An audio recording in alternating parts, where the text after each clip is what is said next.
I yield back. Yeah, and I apologize that I have to leave. I mentioned to you before the dilemma. Look, there's a lot we learn. We learn from the trials. We know that viruses produce variants. We know that the vaccine helped save hundreds of thousands of lives. I was totally for emergency use authorization.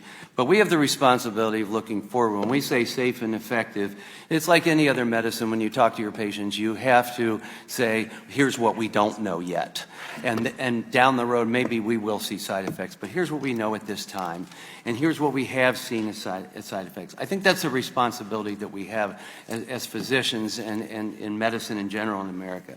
You know, I spent time trying to explain to people what 95% efficacy meant, right?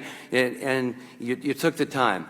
And when it came to masks early on, when we had supply chain shortage, I said, if you only have one mask between the two of you, give it to the person who has COVID. They need it more than you to prevent the spread, in my opinion, right? So, you know, we've got things to deal with on infrastructure, supply chain, all of these to make the CDC more effective, but we've got to rely on data. And I'm just going to say going forward, I want to get more accuracy to the system and accuracy to the doctor that you know, so that you can go talk to your doctor and say, what's best for me at this time, whether it's this or anything else. And we're going to continue to work on that. And I expect that we may be engaging with you a little further down the road.